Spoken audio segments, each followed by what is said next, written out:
Kita akan mempunyai banyak peluang pasar di negara-negara IAIU. Apakah itu di Armenia, Rusia, Belarus, Kirgistan, dan Perjanjian Perdagangan Bebas Indonesia dan juga Uni Ekonomi Eurasia atau Indonesia FTA, Indonesia EU FTA segera dijalankan dalam rangka penguatan akses pasar. Ya, Menteri Perdagangan menyebutkan bahwa perjanjian perdagangan dengan Uni Ekonomi Eurasia ini akan mendorong pelaku usaha Indonesia untuk memaksimalkan potensi ekspornya. Menteri Perdagangan Budi Santoso mengungkapkan optimismenya terhadap Perjanjian Perdagangan Bebas Indonesia, Uni Ekonomi Eurasia yang tertuang dalam Indonesia EAEU FTA yang akan segera disepakati kedua pihak. Di mana perjanjian ini akan menjadi momentum penting dalam penguatan akses pasar dan posisi strategis Indonesia di kawasan Eurasia. Mendak menegaskan akan mendorong pelaku usaha Indonesia untuk memaksimalkan ekspor ke kelompok negara Eurasia. Tercatat kawasan Eurasia terdiri dari 92 negara berdaulat seperti Belarusia, Armenia, Georgia, hingga Azerbaijan, memiliki potensi pasar yang cukup besar. Untuk itu, Menteri Perdagangan mengajak seluruh pemangku kepentingan, Kamar Dagang dan Industri, Asosiasi Usaha hingga pelaku bisnis Indonesia dan negara-negara Uni Ekonomi Eurasia untuk memanfaatkan Perjanjian Perdagangan Indonesia EAEU FTA ini. kita akan mempunyai banyak peluang pasar di negara-negara IAIU. Apakah itu di Armenia, Rusia, Belarus, Kirgistan, dan Kazakhstan, ya, dengan potensi pasar yang cukup besar yaitu 179,8 juta jiwa. Mendak menambahkan hingga saat ini perdagangan Indonesia dengan Uni Ekonomi Eurasia menunjukkan tren positif. Pada 2024, kedua pihak mencatatkan total nilai perdagangan sebesar 4,5 miliar dolar Amerika Serikat. Sedangkan dalam 5 tahun terakhir dari 2020 hingga 2024, rata-rata pertumbuhan perdagangan Indonesia dengan Uni Ekonomi Eurasia tercatat sebesar 21,45%. Dari Jakarta, Tim Liputan IDX Channel.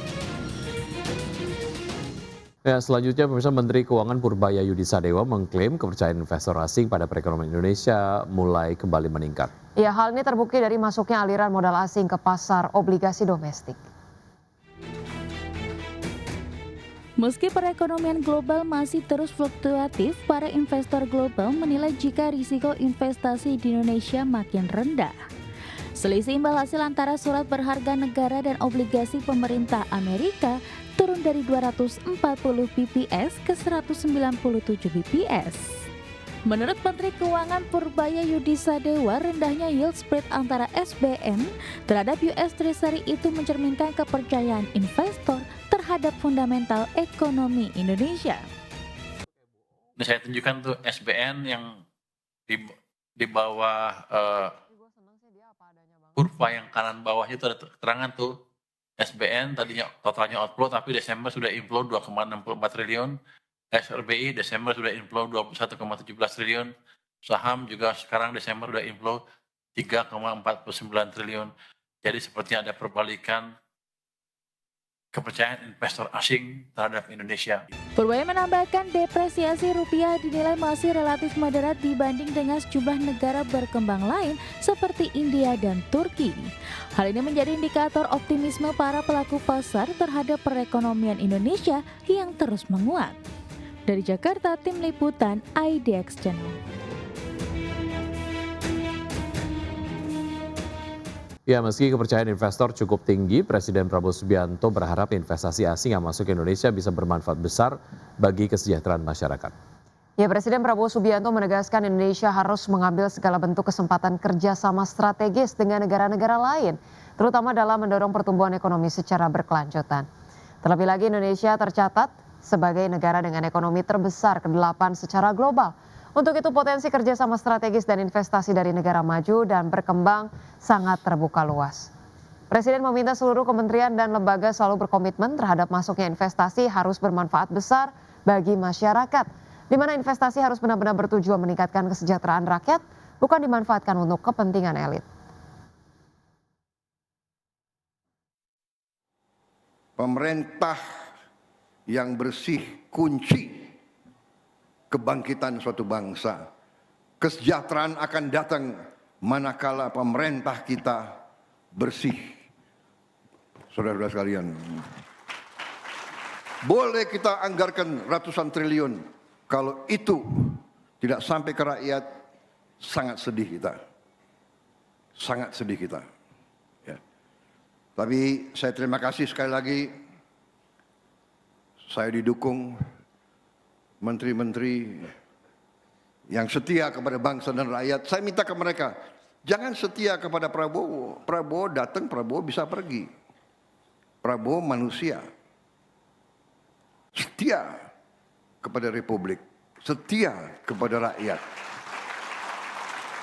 Pemirsa, indeks harga saham gabungan atau IHSG ditutup menguat dan laju masih tertahan di level 8.600-an di hari Senin, di mana IHSG menguat ditopang oleh saham grup Bakri.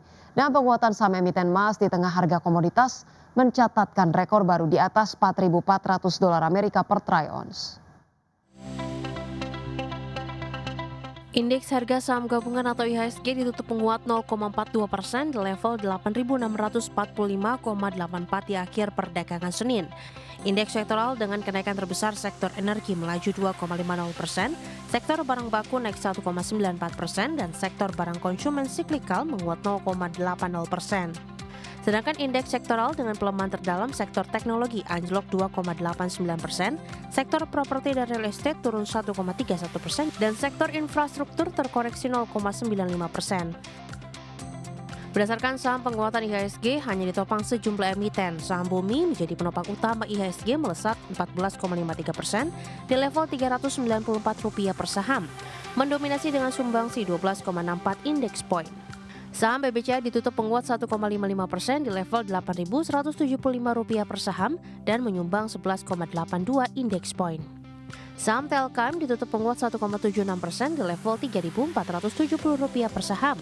Saham DSSA ditutup menguat 1,17% di level Rp110.400 per saham. Tidak hanya itu, IHSG juga ditopang penguatan sektor barang baku, terutama ditopang penguatan saham emiten emas. Tercatat saham Antam menguat 3,91% di level Rp3.190 per saham. Saham BRMS ditutup menguat 3,10% di level Rp1.165 per saham.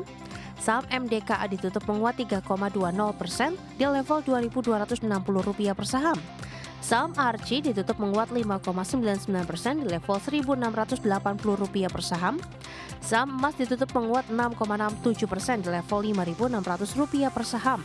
Dan saham HRTA ditutup melesat 10,62% di level Rp1.875 per saham. Emiten emas kembali bergairah di tengah harga emas kembali mencatatkan rekor tertinggi baru di sepanjang masa di atas level $4.400 Amerika per troy ounce di Senin. Tren kenaikan harga emas ditopang ekspektasi terhadap arah kebijakan moneter Amerika Serikat. Pasar berharap Bank Sentral Federal Reserve bisa kembali melanjutkan siklus pelonggaran moneter tahun depan. Berbagai sumber, IDX Channel.